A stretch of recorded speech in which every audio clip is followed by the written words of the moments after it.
कक्षा 8 गणित। इस समय हम लोग इकाई 4 के अंतर्गत आइडेंटिटीज सर्वसमीकाओं के बारे में अध्ययन कर रहे हैं। एक त्रिघातीय सर्वसमीका a धन b पूरे के घात 3 बराबर a घात 3 धन b घात 3 धन 3ab इंटू कोष्ठक में a प्लस b का अध्ययन कर चुके।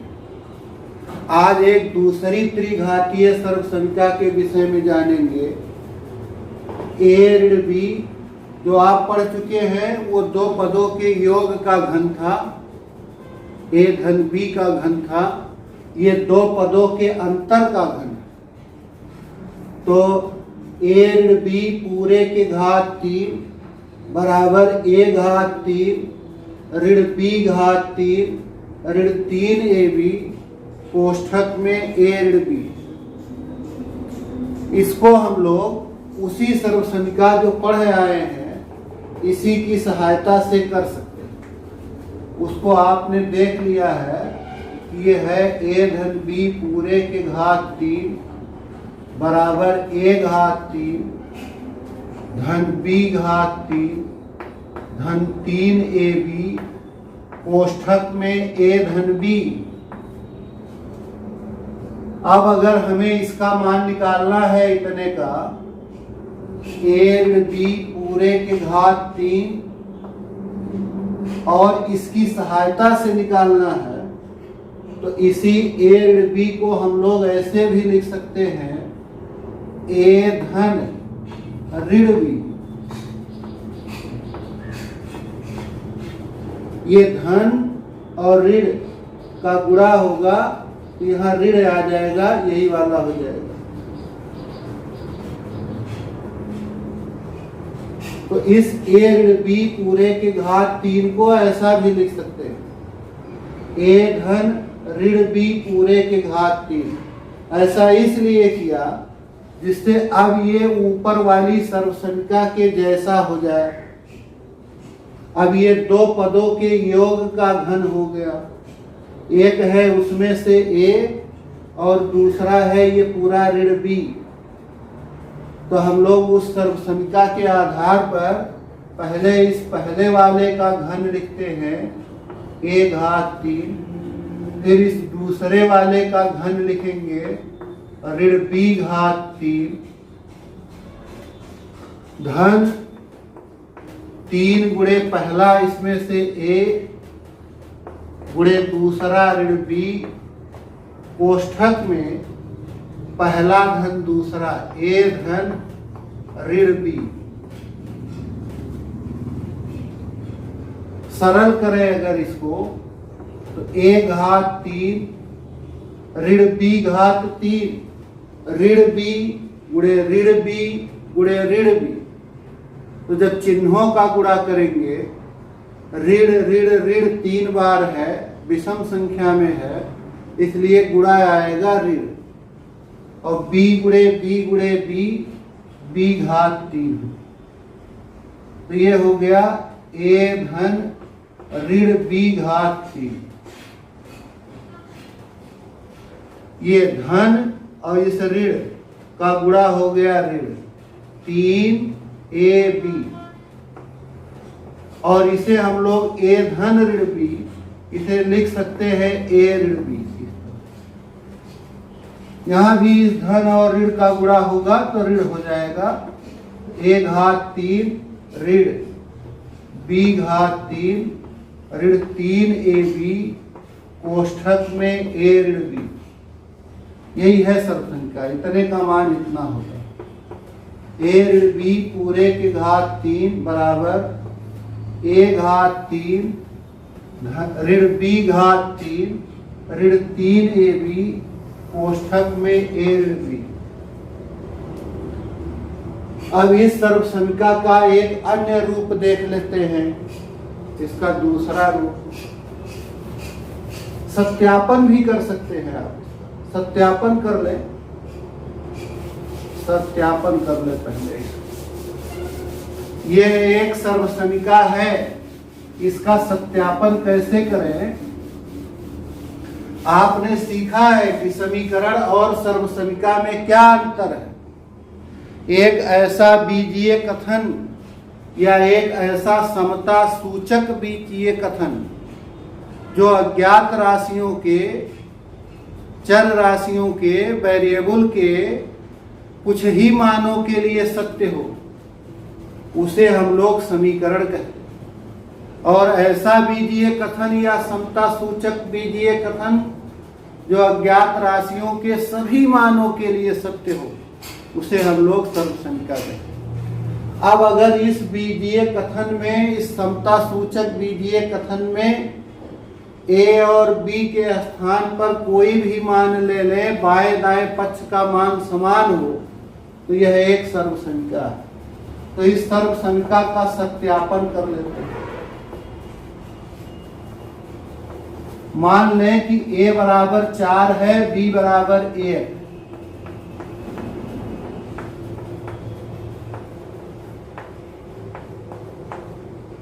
तो बाया पक्ष हो जाएगा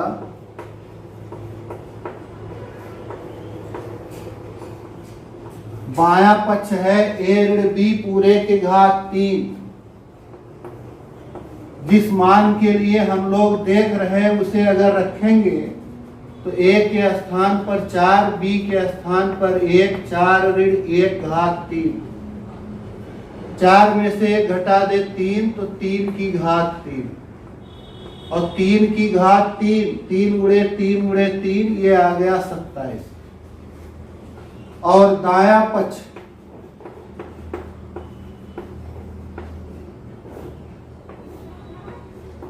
दाया पक्ष है a घात 3 ऋण b घात 3 ऋण 3 ab कोष्ठक में a ऋण b। इसमें भी मान लिखें, a के स्थान पर 4 घात 3, b के स्थान पर 1, 3 गुणे a के स्थान पर 4, b के स्थान पर 1 कोष्ठक में 4 ऋण 1। 4 के घात 3, 4 गुणे 4 गुणे 4 64। 1 के घात 3, 1 गुणे 1 गुणे 1 1, ये हो गया 3 चौक 12 है, कन्यम 12। और कोष्ठक के अंदर 4 में से 1 घटा दे तो 3, ये आ गया 64 ऋण 1 ऋण 12 3 36। 64 ये दोनों ऋण वाले हैं, जुड़ जाएंगे, ऋण 37 हो गया। ऋण 1 ऋण 36 ऋण 37 और 64 में से ऋण 37 कर दें तो 27। इस प्रकार बायां दायां पक्ष समान है, इसलिए यह एक सर्वसमिका है। बायां पक्ष कोई भी मान आप ले लीजिए a और b का, आप बाएं दाएं दोनों पक्षों में रखिए, देखेंगे कि मान समान आए। मान समान आता है, इसलिए यह एक सर्वसमिका है। तो सर्वसमिका आपने देख लिया, कैसे निकालेंगे उसको, योग वाले की सहायता से सत्यापन देख लिया। अब इसका एक अन्य उपयोग, अन्य रूप देख लीजिए। पहले रूप देख लीजिए तो हम लोग उसका उपयोग भी देखें। तो इस सर्वसमिका का अन्य रूप,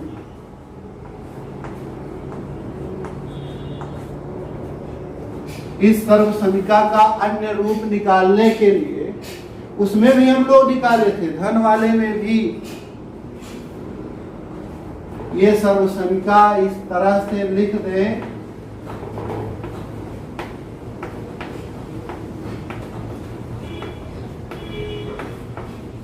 अब इसके बाएं और दाएं पक्षों में यही इतना ऋण 3 ab ये ऋण b, हम ये निकालना चाहते कि इतने का क्या मान आएगा। उसमें हम लोगों ने निकाला था a घाते 3 धन b घाते 3 का क्या मान है। अब कि इतने का क्या मान आएगा, वही अन्य रूप हो जाएगा इस सर्वसमिका का। अब चूंकि इतने का ही मान निकालना है, इसलिए एक पक्ष में जहां कहीं ये है, केवल यही रहे तो ठीक है। अच्छा, यही रहे केवल इस पक्ष में, इसलिए ये हटना चाहिए। इसे हटाने के लिए जितना ये पद ऋण के साथ है, उतना ही धन के साथ करना पड़ेगा। तो ऐसा है नहीं कि ये कहीं पक्ष में हटाना है तो उसे कर ले, इसके दोनों ओर हम लोग वही क्रिया करेंगे। तो दोनों पक्षों में 3ab कोष्ठक में a ऋण b जोड़ने पर जोड़ दें। तो इस तरफ जोड़ेंगे जब, तो ये आ जाएगा a ऋण b पूरे के घात 3 धन 3ab कोष्ठक में a ऋण b, और दाएं तरफ ले चले जोड़े a घात 3 ऋण b घात 3 ऋण 3ab कोष्ठक में a ऋण b धन 3ab कोष्ठक में a ऋण b। इधर भी जोड़ दिया 3ab कोष्ठक में a ऋण b इधर। तो देखिए यहाँ जितना ऋण के साथ है उतना ही धन के साथ है, इसलिए ये दोनों मिलकर के शून्य हो। अब उस तरफ केवल बचा a घात 3 ऋण b घात। भाई जहां कहीं भी बराबर की बात हो, x बराबर y, तो हम लोग y बराबर x भी कह सकते हैं। तो चाहे कहे इतना बराबर हो गया a घात 3 ऋण b घात 3, चाहे कहें a घात 3 ऋण b घात 3 बराबर इतने,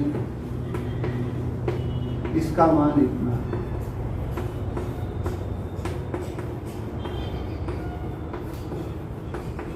अब दाएं पक्ष को देखिए, दो पद हैं, एक इस धन के पहले एक पद, एक इस धन के बाद, और दोनों ही पदों में a ऋण b कॉमन है। यहाँ a ऋण b की 3 घात है, a ऋण b a ऋण b a ऋण b 3 बार है, 3 बार लेके गुणा किया, और यहाँ a ऋण, तो एक बार का a ऋण b कॉमन है। कॉमन लेने के बाद यहाँ बच जाएगा a ऋण b पूरे के घात 2, यहाँ बच जाएगा धन 3ab। इसे और सरल करें अगर, a ऋण b पूरे के घात 2, ये पढ़े हैं आप सर्व समीका कक्षा 7 में, a घात 2 धन b घात 2 ऋण 2ab, और इसे प्लस 3ab। तो इस प्रकार हम देख रहे हैं क्या मान आ गया, a घात 3 ऋण b घात 3, इसका मान आ गया कोष्ठक में a ऋण b, दूसरे कोष्ठक में ये देखिए ऋण 2ab धन 3ab, ये दोनों सजातीय पद, तो इनको जोड़ेंगे, एक ऋण 2 है एक धन 3 है, तो ऋण 2 धन 3 धन 1 आ जाएगा, धन वाला जाएगा। ये a घात 2 धन b घात 2 धन 1ab, 1ab माने ab, एक लिखा जाएगा। तो ये सर्व समीका का अन्य रूप हो। अब इस सर्व समीका का अनुप्रयोग पढ़ लेते हैं। जैसे आपने a धन b वाले पूरे के घात 3 सर्व समीका का अनुप्रयोग देखा था, किसी संख्या का घन करना हो तो इस सर्व समीका की सहायता से कर सकते हैं आसानी से। उसी तरह से फिर इस सर्व समीका a ऋण b पूरे के घात 3 वाले का भी अनुप्रयोग है। जैसे मान लो हमें 98 घात 3 का मान निकालना, तो अगर वैसे ही कहा जाए तो व्यक्ति 98 गुणे 98 गुणे 98 कर लेगा, लेकिन सर्व समीका के द्वारा इसे सरलतम ढंग से किया जा सकता है। अब अगर हमें इस सर्व समीका अंतर वाले a ऋण b पूरे के घात 3 की सहायता से अगर इसे सरल करना है, तो इस 98 को हम ऐसे दो पदों के अंतर के रूप में लिखेंगे, ऐसे दो संख्याओं के अंतर के रूप में लिखेंगे कि दोनों का घन करना, क्यूब करना सिंपल हो, ना दोनों सही, एक का तो घन करना सिंपल हो। तो इसको देखिए बहुत तरह से अंतर करके लिख सकते हैं। 104 ऋण कितना कर दें इसे? 104 ऋण 6 कर दें, 103 ऋण 5 कर दें, बहुत तरह से। लेकिन ऐसे दो भाग लीजिए जिनका क्यूब करना, घन करना आसान। तो इसे लिख देंगे 100 ऋण 2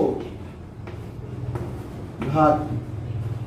अब यहां हम a ऋण b पूरे के घात 3 का सर्वसंख्या लगा दें। पहले होता है a घात 3 तो हो जाएगा 100 घात 3, फिर ऋण b घात 3 तो हो जाएगा 2 घात 3, ऋण 3 पहला 100 गुणे दूसरा 2, कोष्ठक में 100 ऋण 2, 100 घात 3, 1 के घात 3 1 होगा और 2 शून्य का घात 3 करेंगे तो 6 शून्य, और 2 घात 3 हो गया 8, ये 3 गुना 600 गुणे 100 ऋण 2 करेंगे 98। ये हो गया 1 के आगे 6 शून्य ऋण 8, इसका गुणा कर दें, 6 8 48, 6 9 54 और 4 58। ये दोनों ऋण वाले हैं, उनको जोड़ दें। तो ये हो गया 1 के आगे 6 शून्य और इन दोनों को जोड़ेंगे 58 808। अब एक धन है एक ऋण है, इसमें से उसे घटा दें, 58 808। 10 में से 8 गया 2, यहाँ हो गया 9, 9 में से 8 गया 1, 9 में से 8 गया 1, 9 में से 5 गया 4, यहाँ बच गया 9। तो ये आ गया, ये सर्वसमिका का अनुप्रयोग है। बिना किसी संख्या के घन के लिए 3 बार लेकर गुणा करने के बजाय सर्वसंख्या से भी हम आसानी से उसका घन कर सकते हैं।